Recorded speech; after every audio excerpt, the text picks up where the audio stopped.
Scheiße! Hello and welcome guys to Sonic the Hedgehog after a really long time because yeah, I didn't have much to film, but today I've got something very interesting for you. It's an air conditioner, but a Mitsubishi Electric one at that, and a multi-split at that. But let me just tell you how I got what got me interested in this. So I love anything that's got a refrigeration system in it, even fucking tumble dryers, even a fridge.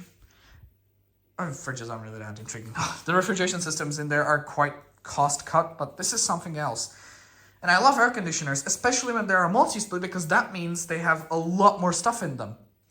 But let's just get along what got me intrigued in this. So it was a Mitsubishi Electric, so I meant it's top quality. It was a multi-split, which I really loved, but other thing I love about it is it was really old. This is from the 90's, I believe. It's one of the oldest mini splits I ever seen, and I'm quite certain this might be one of the very first multi-splits that Mitsubishi Electric actually made. Let me just give you a little briefing of the specs here of the air conditioner, because it's quite interesting and weird, but there's one big, thing about this air conditioner. It's super heavy, and there's one thing to it, and it's a secret, and I don't want to tell you yet, and it's why it's so obscure and interesting. But I'll just say something about it. So it's the Mitsubishi Electric MUX-A22WV I think it's they don't state here. I think it's for different units. And he would say only a cooling model doesn't have a reversing valve in it. None of these had, I believe, these early ones. It's a single phase 230 volts AC 50 Hertz because of Europe. So the indoor unit, their cooling capacity of just the A system is 3.5 kilowatts. That's quite strong.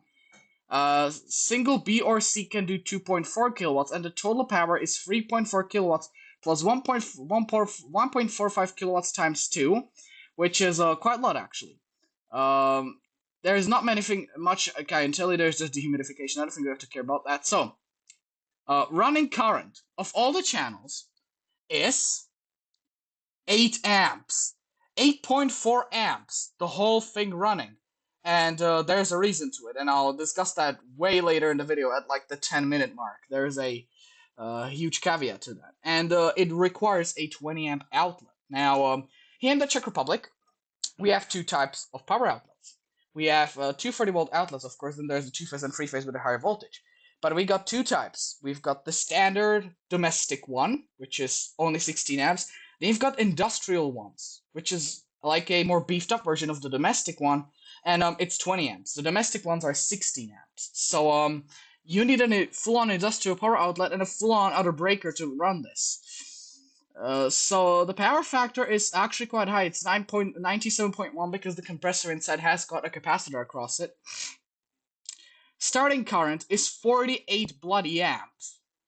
Yes, there's a reason to it, and I don't want to tell you that yet. You can probably think what it is. Coefficient of performance on all of the channels running is 3.01, so that's really good. I'm not going to talk about the compressor, because there's something very interesting about that, and I don't want to do that yet, but the weight is 67 kilos, if you're wondering, and the sound level is only 52 decibels, which is quite interesting for an air conditioner which doesn't actually have, which doesn't have an inverter compressor, but that's all the basic specs I'm going to tell you here. But, yeah, so, how did I get this? Simple. My local dumpsters. Yeah, my local HVAC company is quite chunky. That are in the town I'm here, they are just incompetent jerks. Let me explain. Not only you're not meant to toss out, here in the Czech Republic and here in the European Union, you're not meant to toss out air conditioners next to the dumpsters. You're meant to take them to an HVAC store for recycling. That's not the main issue. The main issue is those incompetent monkeys not know that they are meant to evacuate refrigerant from a system before tossing it out. Do you know, I learned that the hard way. When I had almost 10 air conditioners from them. I was tearing down one, and I just took my pipe cutter and cut into one of the pipes because I wanted to remove an expansion valve.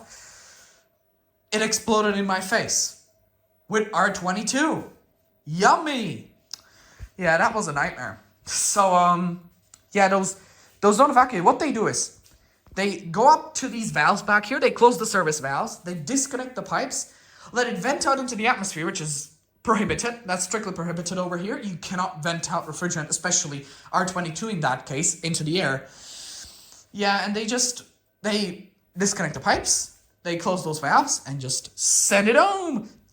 Yeah, these guys are just really incompetent. This unit is R410A though, so an explosion wouldn't be so bad, but I still wouldn't want it to happen because if this fills my garage, it would suffocate me. So, yeah. Anyway, let's get to this. So I went to pick it. So it was sitting there for 3 weeks and I just didn't want to pick it up until I realized it's a Mitsubishi Electric mini split, 3-unit mini split. It's vintage. Let's just go for it. So I took it. So I went to pick it up. Drove my car there, an Audi A6. Alright, so the reason why I didn't put it into the car is I'm gonna talk about that right after this segment, but this air conditioner is extremely heavy, weighing in over 60 kilos, 67 kilos exactly, don't know how much that is in pounds, but anywho, it was so extremely heavy, I had a hard time just even moving it, let alone picking it up, like almost like over 30 centimeters up into the air and putting it into the boot of the car. Yeah. So this is why I ended up going and doing it the alternate way, which was super embarrassing. But yeah, I'll talk about that right after this segment. I decided to just go there with a trolley, with this trolley from these boxes, and I decided to go and pick it up. And when I arrived there, and I literally had to walk like almost a kilometer there, I put it down, I started picking up the air conditioner, and realized it's fucking heavy. This thing weighs 67 kilos. It's the same value, but just in pounds for those Americans. My favorite quote. Anywho, it was a nightmare to pick up. And then I realized, 2 handles on this side, 1 handle on that side. It's clearly obvious that 2 peoples are meant to handle it. And I was thinking, okay, it's a mini split. I had an LG mini split. It's a multi-split. But I had an LG multi-split over here, which had 3 units, and it weighed 45 kilos, and I could easily put it into the boot of mom's car. No, this was almost impossible to lift up, and I was wondering, what makes a standard sized, well, maybe slightly larger, mini split air conditioner so fucking heavy? So I somehow got it up onto the trolley and drove it back through the town. That was extremely embarrassing. People looking at me, shaking their heads, and I just said, sorry, I need replacement parts, and just went for it. It was a nightmare. Don't even ask me. And those wheels, at one point it had a fucking V8 diesel engine from an Audi sitting on it. Yeah, I bought a combustion engine for reasons I don't want to explain. But well, it did it. The wheels felt like falling apart, and it cracks every time I move it. But hey, I got the air conditioner home, so that's a win. But Okay, so upon moving it home, I realized the thing is very dirty and nasty. My hands were pretty much black from just doing that little move. So I took a power washer to it and power washed the outside of it, of course, to make it nice and clean so I could manipulate with it. And yes, I power washed the sides, I power washed the front, and there was a bit of a problem behind the fan, which I had to assess because once I removed the covers, I actually, had to power wash the inside as well because it was super dirty, and B, there were actually wasp nests left off. I'm not joking. They were actually, well, dead, but still there were like wasp nests, little ones in there, just the bare nests, left over from some sort of vast wasp civilization, which was either destroyed by the condenser fan or just died out entirely. The back of the condenser, as you can see, was covered, or actually the back of the air conditioner was covered with grass, possibly from a lawnmower. Anywho, so once I cleaned the air conditioner, I started dismantling the top of it and took a quick peek inside, and then I of course dismantled all the sides and cleaned it out from the inside properly, removed all the heat and sound insulation from the pipes. I removed the rubbery stuff, the rubbery sticky heat insulation from those pipes, and removed that, and I removed the sound insulation, cleaned it off properly, and then took it inside into my garage to make the video. Let's just get into this. So it's a multi-split AC, meaning it can do 3 units out of 1 refrigeration system. This is not the case though, this is something else. So it's a Mitsubishi Electric. I believe the model is an MUX A20 something. I don't remember exactly what it is. But This is from the 90s, and it's clearly one of the oldest air conditioners I had here. Oldest, and it's also a mini split, so interesting. However, this is just bare bones. It doesn't have expansion valves, it's got capillary tubes. It doesn't have an inverter compressor, it's got standard compressors. It is very bare bones. There's not even a single temperature sensor in here, not a pressure switch, nothing. This is as dumb as it can get. It's as smart as a fridge. It's as smart as a fridge, basically. It doesn't have any temperature sensing at all, like a basic fridge. It doesn't have any temperature sensing, any pressure sensing, no nothing. And everything is controlled by the indoor unit, and this outdoor unit, the PCB you see right here, that's just an interface. It doesn't even have a microcontroller on it as far as I'm concerned. I looked everywhere, and it doesn't have one. But it's got a switch mode power supply in it, which is weird. I don't know what the low voltage power supply is for. I'm gonna have to figure that out later. But yeah, so this unit is as bare bones as it can get in terms of like features. It isn't even reversible. It doesn't have a reversing valve in it, but it's very interesting and amazing at one point, and I'll show you that later. It's also the reason why it's so heavy. So let's just take a look at what we got here. So this thing's built into a couple of functional blocks, and I'm not showing you the back end because there's a surprise. So we got this block down here that contains almost all the refrigeration components. Then up here is the control electronics cubicle contains the PCB and all the stuff for all the motors. And then over here is our condenser cubicle, so let's explore that. So we got a condenser, right? The condenser is substantial. Look how big it is compared to my hand. It's massive, and if that really wasn't enough, take a look at the thickness of the tubes going into it. I'm hiding that part. Take a look at that. That's just really thick. I actually have calipers here, so let's try and measure this. So the thickness of this condenser is actually two condensers on top of each other, interestingly. If we measure the thickness of it, it's 44 millimeters. It's really big. And if I try and measure the diameter of these tubes, this is really hard doing it one-handed. I didn't take my tripod for this, but we can check out. It's 11 millimeters, so those tubes are absolutely massive. And it definitely looks like that someone's took a power washer to this. Someone's definitely power washed the tub, and I think it was the Dodge HVAC company, because you can see all the fins are heading this way. They're all bent. They're ruined over here, and so on. Doesn't matter, it's still the top of it only. However, the other side of them, the pipes are heavily oxidized. It's not anything bad, because the oxidation that forms of these pipes can actually protect the metal from the elements. It's not anything bad, but yeah, I can see it's falling apart. It just shows you the age of this thing. Next, we've got the condenser fan. The condenser fan is a free-bladed fiberglass fan. It's 460 millimeters in diameter, as the text that's on the fan blade stands. It's a free blade fan, and just take a look at the blade pitch on that. It almost looks like a ship propeller. Ooh, fuck, my submechanophobia is kicking in. I don't even want to imagine this thing underwater. Whoa, terrifying. Alright, if this thing is spinning at full speed, like these fan blades, even spinning them at slow speed, they have a high airflow. That's what these are meant to do. They're designed to be quiet and have a high airflow. So these, I mean, I'm gonna tell you, if you see any one of these tossed out, take it. It's full of things you can reuse: copper tubes, expansion valves, solenoid valves. You can even reuse the compressor. This beautiful fan, heat exchangers, which are actually handy for like doing makeshift car radiators and stuff like this. Don't do that though. So now the fan is mounted on this metal, it's a pressed metal support, and look at the size of the motor. That motor is huge as well. This thing's overbuilt. I'm not joking. If this thing, I think the electronics failed on this. If the electronics would fail, this thing would run for another decade or even more decades. Look how overbuilt it is. Look at the size of the motor, and look at the size of its shaft. This is insane. How much watts is it? 50 watts? Well, it's not much. But it's a massive motor nonetheless. That, if I was to stick my finger in there, I think it would chop my finger straight off. Anywho, away from this, I think it's time for the big reveal.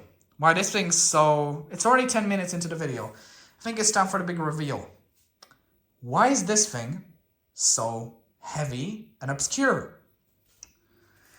This bloody thing has got 2 compressors in it. Yeah, it's got 2 compressors in it.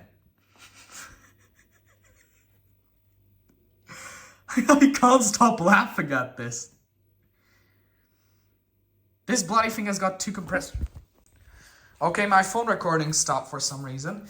But this bloody thing has got 2 compressors in it. Yes, it's got 2 compressors in it, and that's why it's so heavy.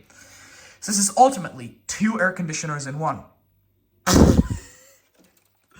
And it's because one of the compressors handles only 1 unit and the other one handles 2, meaning it's a multi-split AC and a standard AC all in one. Yay, I love this thing. Just only give it a reversing valve, temperature sensors, and thermostatic expansion valves, and it's the top of the line AC. Like, seriously, and give it an inverter compressor. It's just, this thing is so overbuilt. It could be, this is an industrial refrigeration unit. It's really overbuilt. Anyway, let's take a look at our electrical components here. So if we take a look at first of all, the terminal blocks. We've got the power input, C unit, and A and B unit are combined in one over here. Next, you've got the controller board, and the controller board is a simplistic phenolic board. It's built of some functional blocks. So the power comes in over here, and you've got a switching power supply with an EMI filter, so some filtering capacitors, common mode suppression choke, looks like a fuse down there, NTC thermistor for inrush limiting, looks like a fusible resistor over here of some sorts. You've got some metal oxide resistors or possibly safety capacitors. Full bridge rectifier, smoothing capacitor, and switching transistor, that's our switching transformer, and some other power converters back there. Now, other than that, you've got these cables going in. That's the interface from the units, and this board is actually designed for a bigger unit of this, which can do 4 units. And the interface is quite simple. It's really, you can see it's a bunch of things. You've got diodes, inductors. No, there's not inductors, just diodes, resistors, capacitors, and an opto-isolator. That's how simple it is. Up here is a solid-state relay, or is it? Is that a solid-state relay? Can anyone tell me? I'm going to zoom in so I can see it. It is a solid-state relay. That's interesting. And the autofocus effed up. God, iPhone cameras after the new update are just a pain in the ass. Okay, back. So this relay over here switches the fan motor. Fan motor is over here. This is the connector going to it. And over here, we've got the capacitor, running capacitor for that fan motor. This over here is a power distribution terminal block, as far as I'm concerned. Then over here is our power supply interface stuff. So these 2 relays over here are the relays to control the 2 compressors. And then back here we got 2 huge EPCOS capacitors, and those are the running capacitors for those compressors. And those compressors are, they look old. They aren't inverter compressors, standard induction motors, of course. And then up here we got the solenoid valve drivers. There's a total of 3 solenoid valves. There's 2 over here and 1 back there. And it's quite simple. They've got an inductor and resistor, and they've all got a resistor, opto-isolator, or that must be some sort of transistor, I think. Or there might be switching devices on the other side, I think. And then you've got some capacitors and possibly flyback protection diodes somewhere, and it goes straight out to those things. And that's all that is to it. And then we've got this over here. I don't know what this is. I thought it was a power resistor at first, but it's only got 1 cable going to it. And it is a resistor of sorts, but then there's a GDT in there. A gas discharge tube. And it's got a terminal connected to the ground, so I guess it's some sort of protection device, I'm guessing. It's a protection device nonetheless. Anywho, next, what we got in here. That's all the electrics. That's all that it is. It's as simple. There's no sensors in this. This thing in the day was smarty pants with its microcontroller. No, this thing doesn't give a shit about anything that goes under the inside of here. The only thing that the microcontroller on here does, if there is one, it just controls the compressors and the fan and the valves. That's it. It controls 3 motors and 3 electromagnets. That's all it gives a shit about. It doesn't give a shit about the temperature, doesn't give a shit about the pressure, doesn't give a shit about anything. Well, anywho, let's get into our main part of this. And, the main thing we want to have a look at is the refrigeration system, right? Let's just move this aside. So let's take a look at it. So we got 2 compressors, of course, 2 separate refrigeration systems. So let's get along with this. So compressor MC1 over here for the A system. discharges hot gas through here, and it first goes into a splitter. That splitter is only an interface for a test port, and that then goes down. The tube goes down like this, then up, and into a muffler, and then it comes out of the muffler and goes into the condenser. Then it comes out of the condenser, and that's where the gas, of course, condenses out. Then it comes out of the condenser. There's actually 2 condensers in here, if it wasn't obvious. Then the condenser comes, and the condensed out refrigerant comes out of here. And it goes into this pipe. Then it comes out of this pipe. It goes, well, this over here is a strainer. It comes out of this strainer and it goes into a metering device, which is the capillary tube. Then it runs up into this tube, goes through that tube, and goes to the front here. It goes down like this and connects to the connector to the liquid port of the A unit. Then the gas comes back and goes into this thick suction pipe, and that goes onto the suction of the compressor over here and into the suction accumulator. Our second compressor back here is way more complicated. The second system is way more complicated. So, second compressor discharges through that tube back there, which is this tube which goes up over here. So that tube goes back, goes down to, of course, add on length. Then it goes up like this and goes up into here and goes into a splitter. Now, this is where things get weird because the splitter goes down into another strainer or whatever the fuck this is, up into a solenoid valve, then comes out of the solenoid valve into another capillary tube, then comes out of the capillary tube and goes onto the suction. What is this? What is this bumblefuckery over here? I think it is pressure equalization, maybe. Something similar to what you find on oxygen concentrators when there is a solenoid valve and a flow restrictor, and that equalizes the pressure out between the sieve beds. When the manifold is about to change over, so that way it doesn't create a clusterfuck. This is something similar.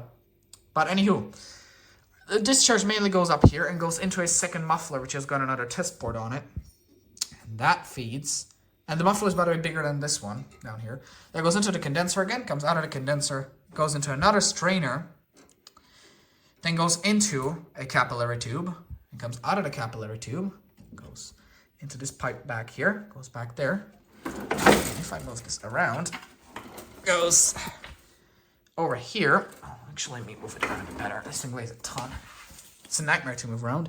Then it goes down into this pipe, and there's a splitter down there, and it splits into 2 coils of capillary tubes.